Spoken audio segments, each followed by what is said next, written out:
नमस्कार दोस्तों, मैं फरमान खान आप सभी का स्वागत करता हूं।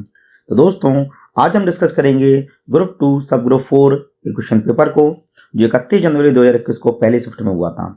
इससे पहले के क्वेश्चन पेपर मैं पहले ही डिस्कस कर चुका हूं, जिसकी लिंक आपको आई बटन पर दिख रही होगी।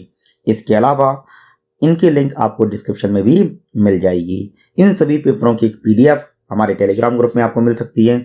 अगर आप चाहें तो वहां से भी जुड़ सकते हैं। तो चलिए शुरू करते हैं हमारा वीडियो।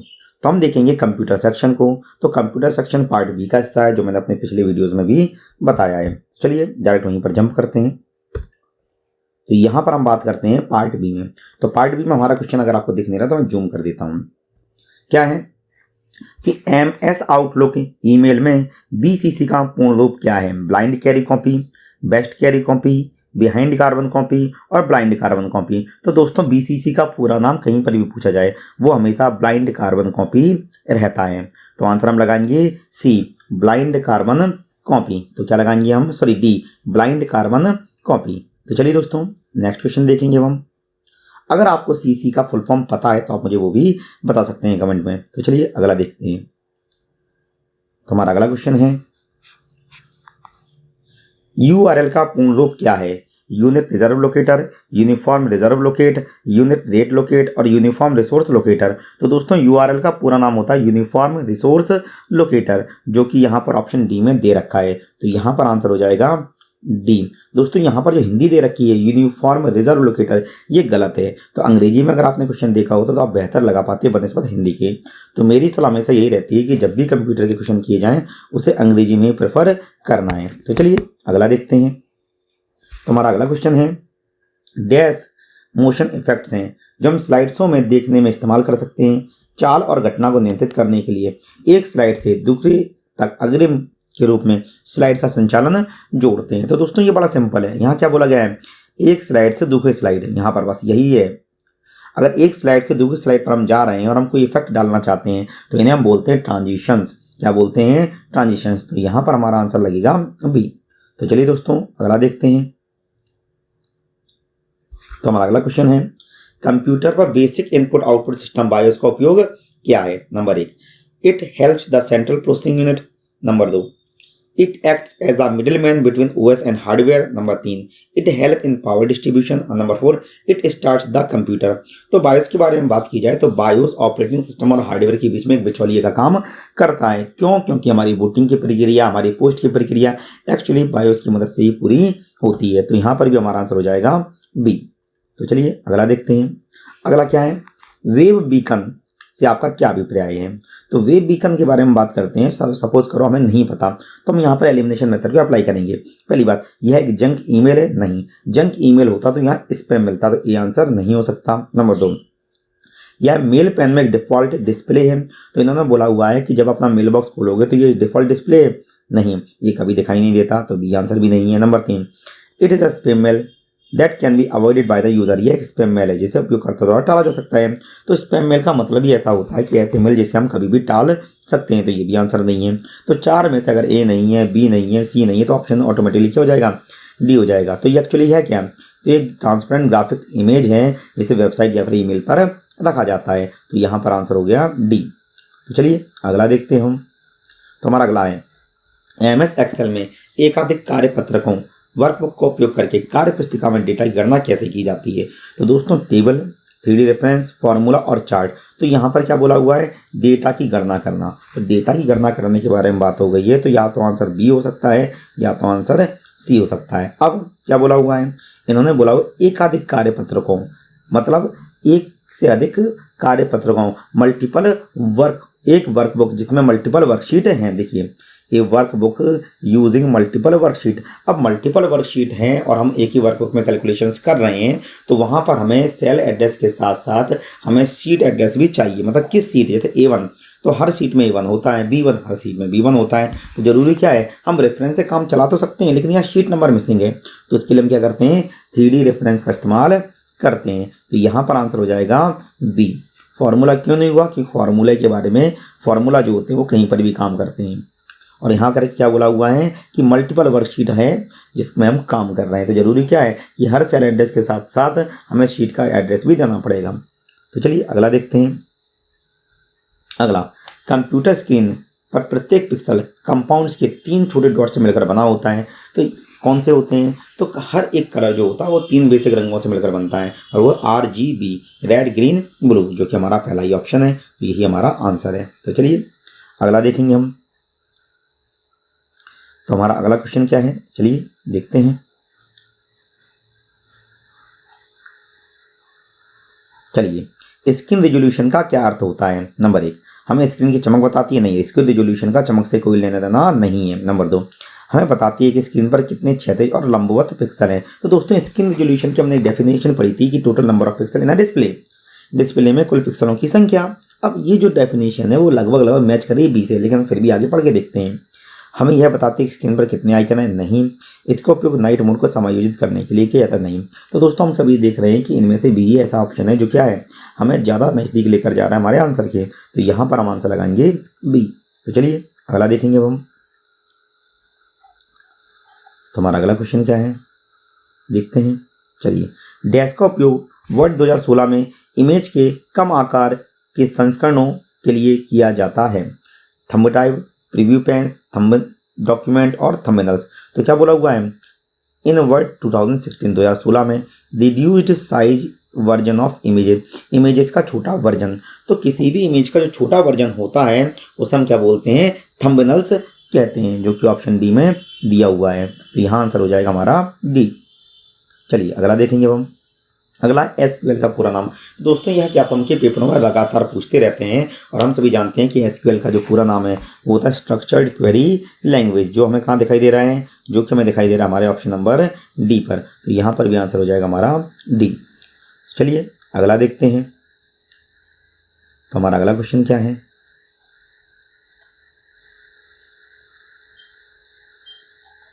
चलिए अगला क्वेश्चन क्या है, एमएस पावर पॉइंट में किस समूह में स्लाइड के अंतर्गत हेडर और फुटर फंक्शन होते हैं? तो क्या पूछा गया, अंग्रेजी देख लेते हैं। विच ग्रुप हैज, मतलब यहाँ ग्रुप पूछा हुआ है, the header and footer function in slides in MS power point. तो एमएस पावर पॉइंट के कौन सा ग्रुप ऐसा है जहां पर हम हेडर और फुटर इंसर्ट कराते हैं? इमेजेस? नहीं। तो हम सभी जानते हैं कि जो हेडर और फुटर एमएस वर्ड के बारे में बात की जाए तो वहां पर हेडर और फुटर का अपना खुद का ग्रुप होता है, लेकिन एक्स पावर पॉइंट में ऐसा नहीं होता। इसे पढ़ते हैं हम टेक्स्ट ग्रुप के अंतर्गत। कहाँ पढ़ते हैं हम? टेक्स्ट ग्रुप के अंतर्गत पढ़ते हैं, इसलिए आंसर हो जाएगा हमारा सी। तो चलिए अगला क्वेश्चन करेंगे। अगला, which software is use to edit images, अर्थात छवियों को संपादित करने के लिए किस सॉफ्टवेयर का उपयोग किया जाता है? MS paint, MS Word, notepad और एक्सेल। तो दोस्तों, ये बड़ा सिंपल सा क्वेश्चन है। क्यों? क्योंकि एमएस वर्ड, नोटपैड और एक्सेल इमेजेस के लिए बने ही नहीं है। तो यहाँ पर क्या है, बी नहीं है, सी नहीं और डी है। तो यहाँ पर क्या देख रहे हैं, बी सी डी तीनों इमेज के लिए बने नहीं है, तो आंसर बचता हमारा ए। तो हम यहाँ पर क्या लगाएंगे, ए आंसर लगाएंगे। तो चलिए दोस्तों अगला देखते हैं हम। तो हमारा अगला क्वेश्चन है, एक्सेल वर्कशीट में बदलाव करने से पहले डैश का उपयोग फॉर्मूले को किस तरह से व्यवस्थित किया जाता है, यह समझने तथा त्रुटि के स्रोत का पता लगाने के लिए किया जाता है। तो यहाँ पर 2 पॉइंट हैं, त्रुटि के स्रोत का पता लगाना है। नंबर 2, हम क्या देख रहे हैं, फॉर्मूले को किस तरह से व्यवस्थित किया जाता है और बदलाव करने से पहले। मतलब यदि किसी सेल में हमने कोई फॉर्मूला लगाया हुआ है अब, और उस सेल का जो वैल्यू है वो कहाँ से आई है, क्या पूछा गया है कि उस सेल की वैल्यू आई कहाँ से, मतलब जो गलत वैल्यू आ रही है वो क्यों आई। तो इसके लिए हम क्या करेंगे, ट्रेस प्रेसिडेंट का इस्तेमाल करेंगे। तो सिलेक्टेड सेल में आई हुई वैल्यू को प्रभावित करने वाले सेल, जो भी सेल आपने सिलेक्ट किया था, यह किससे प्रभावित होता है यह पता लगाना है। तो उसके लिए हम किसका इस्तेमाल करेंगे, ट्रेस प्रेसिडेंट का। वहीं पर ट्रेस डिपेंडेंट का इस्तेमाल किस लिए होता है, सिलेक्टेड सेल से प्रभावित होने वाले, मतलब यदि किसी सेल से प्रभावित होने वाले दूसरे सेल हैं उन तक हम एरो लेकर जाना चाहते हैं तो इस्तेमाल करते हैं ट्रेस डिपेंडेंट। लेकिन यहाँ पर स्रोत पूछा हुआ है तो आंसर हो जाएगा प्रेसिडेंट, तो आंसर होगा हमारा बी। तो चलिए दोस्तों अगला देखते हैं हम। तो हमारा अगला क्वेश्चन है, आपके चयनित एमएस पावर पॉइंट पद या वाक्यांश के लिए आपको सर्च रिजल्ट प्रदान करने हेतु किस उपकरण का उपयोग किया जाता है, ट्रेजर, सिनोनिम्स, स्मार्ट लुकअप और ट्रांसलेट। तो दोस्तों ये बहुत आसान है। तो हम सभी जानते हैं कि एक फीचर ऐड हुआ है 2016 में, उसका नाम है स्मार्ट लुकअप, जिसका इस्तेमाल किसी भी इंफॉर्मेशन को सर्च करने के लिए किया जाता है। तो यहाँ पर हम आंसर लगाएंगे सी। अब सिनोनिम्स तो एग्जिस्ट करता नहीं है, थियसर्च एग्जिस्ट करता है, तो यहाँ पर आंसर हमारा हो जाएगा सी। चलिए अगला देखेंगे हम। तो हमारा अगला क्वेश्चन क्या है,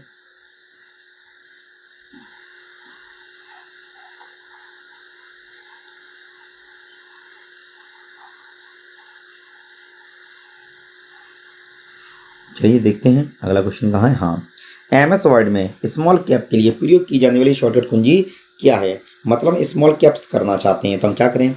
तो control plus shift plus control plus greater than, ये तो फॉन्ट के आकार को बढ़ाने के लिए है। Control plus shift plus D ये इस्तेमाल नहीं होती। अब एमएस वर्ड में अगर हम बात करें तो स्मॉल कैप्स के लिए हम कंट्रोल प्लस शिफ्ट प्लस के का इस्तेमाल कर सकते हैं। तो यहाँ पर आंसर हो जाएगा हमारा सी। तो चलिए दोस्तों अगला क्या है? इससे पहले control plus shift plus D का काम क्या है आप मुझे कमेंट में जल्दी से बता दीजिए। तो चलिए अगला देखते हैं। क्लाइंट और सर्वर संचार के बीच फाइलों को लोड करने या पुनः प्राप्त करने के लिए किस प्रोटोकॉल का उपयोग किया जाता है? तो यहाँ पर क्या बोला? क्लाइंट सर्वर संचार के बीच फाइलों को लोड या पुनः प्राप्त करने, मतलब हम फाइलों को भेजना चाह रहे हैं या रिसीव करना चाह रहे हैं तो हम किसका प्रयोग करते हैं? डाउनलोडिंग और अपलोडिंग के लिए हम इस्तेमाल करते हैं FTP का, फाइल ट्रांसफर प्रोटोकॉल। तो यहाँ पर आंसर हो जाएगा हमारा डी। तो चलिए अगला देखते हैं। तो अगला हमारा जो क्वेश्चन है वो हमारा है HTML से।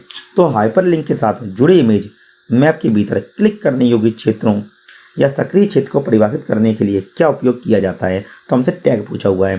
तो उन्होंने क्या पूछा? हाइपरलिंक के साथ जुड़े इमेज मैप के भीतर, मतलब हमने क्या करा, एक इमेज डाली उसके साथ एक लिंक डाली। अब कहाँ पे क्लिक करें जिससे वो काम करे? तो उसका हमें एक एरिया डिफाइन करना है। तो हम किसका इस्तेमाल करते हैं? तो भाई यहाँ पर हमारी बिल्कुल सिंपल सी एक टैग होता है HTML एरिया टैग। क्या होता है? HTML का एरिया टैग। HTML नहीं लिखा जाता, याद रखना। टैग है एरिया टैग, टैग है बेस टैग, टैग है बॉडी और टैग है बिग। तो यहाँ पर HTML लिखा हुआ है और जो टैग लिखा हुआ है बेवजह लिख दिया है, जिस वजह से आप कंफ्यूज हो जाएंगे। रियल में टैग है सिर्फ area, base, body, big.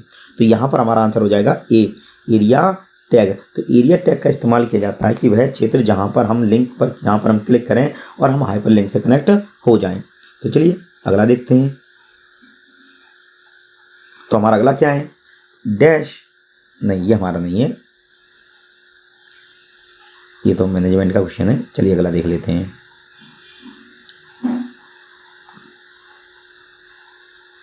CPU के समय पूरा होने से आपका क्या मतलब है? What do you mean by completion time of CPU? ये कब गलत लिखा हुआ है, ये CPU है। नंबर 1, जिस समय प्रतिक्रिया रेडी क्यू में आती है। नंबर 2, समय जिस पर प्रोसेसर प्रतिक्रिया देना शुरू कर देता है। नंबर 3, जिस समय प्रोसेसर धीरे धीरे निष्पादन बंद कर देता है। नंबर 4, समय जिस प्रक्रिया पर अपना क्रियान्वयन पूरा करता है। तो उन्होंने क्या बोला हुआ? कंप्लीशन टाइम ऑफ CPU, मतलब CPU कब काम करना बंद कर रहा है। तो इसका मतलब हो जाता है कि जब प्रोसेस आई और CPU ने और प्रोसेस पूरी, इस बीच लगा हुआ समय। तो यहाँ पर आंसर हम लगाएंगे डी, क्यों? क्या बोला हुआ है? समय जिस प्रक्रिया पर अपना क्रियान्वयन पूरा कर देता है, मतलब एग्जीक्यूशन में होने वाला लगा समय। तो यहाँ पर आंसर हमारा डी। तो चलिए अगला देखते हैं। MS Excel में टिप्पणी डालने के लिए निम्नलिखित में से कौन सी शॉर्टकट कुंजी का उपयोग किया जाता है? तो ये बड़ी फेमस कुंजी है। तो टिप्पणी डालने के लिए हम इस्तेमाल करते हैं F2। अब मेरा आपसे एक सवाल और है कि MS Excel में सेल को एडिट करने के लिए किसका प्रयोग करेंगे? अगर आपको पता है तो मुझे जल्दी से कमेंट में बता दीजिए। तो चलिए अगला देखेंगे हम। तुम्हारा अगला क्वेश्चन क्या है?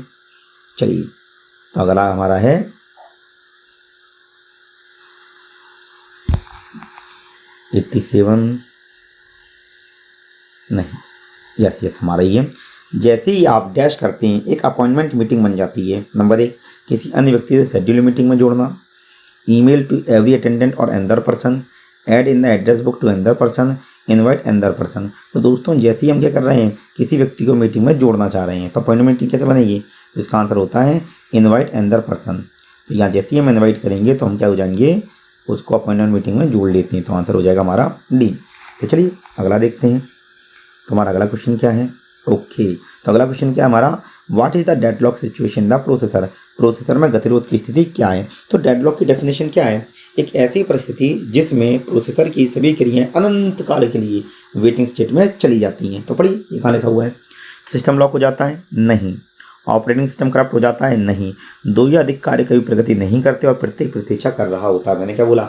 एक ऐसी स्थिति जिसमें प्रोसेसर की सभी क्रियाएं अनंत काल के लिए वेटिंग स्टेट में चली जाती हैं, और यही बात हमसे सी से निकल के आ रही है। यहाँ आंसर हो जाएगा हमारा सी।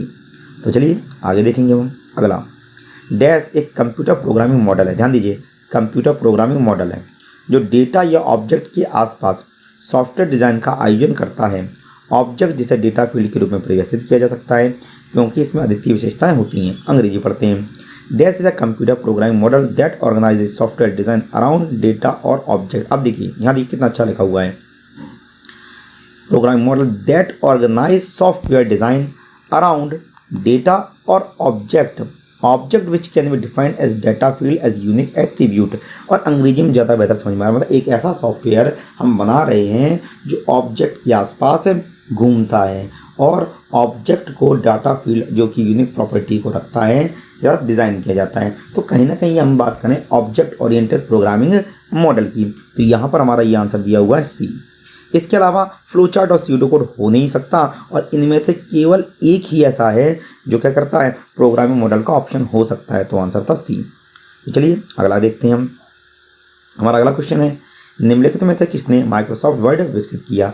तो माइक्रोसॉफ्ट वर्ड को विकसित करने वाले व्यक्ति का नाम था रिचर्ड ब्रॉडी, ना कि बिल गेट्स। बिल गेट्स ने माइक्रोसॉफ्ट स्थापित जरूर की लेकिन माइक्रोसॉफ्ट वर्ड विकसित नहीं किया, तो आंसर हो जाएगा हमारा डी। तो चलिए दोस्तों अगला क्वेश्चन करते हैं हम। तो हमारा अगला क्वेश्चन क्या है, ओके, डैश वास्तविक समय में कर्नेल के निवारण में उपयोगी है जो मूल रूप से सन माइक्रो सिस्टम बनाई गई है। तो अंग्रेजी पढ़ना पड़ेगी, क्वेश्चन समझ में नहीं आया।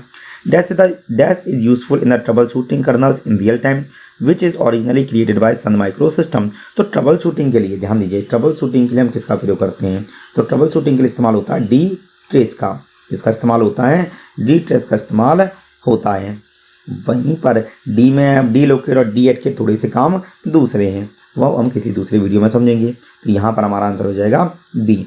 अब देखते हैं ये हमारे क्वेश्चंस पूरे हो जाते हैं। तो हमने आज हमारा चौथा पेपर भी कंप्लीट कर दिया। तो 6 में से 5 पेपर अवेलेबल थे मेरे पास, जिनमें से मैंने 4 कंप्लीट कर दिए हैं।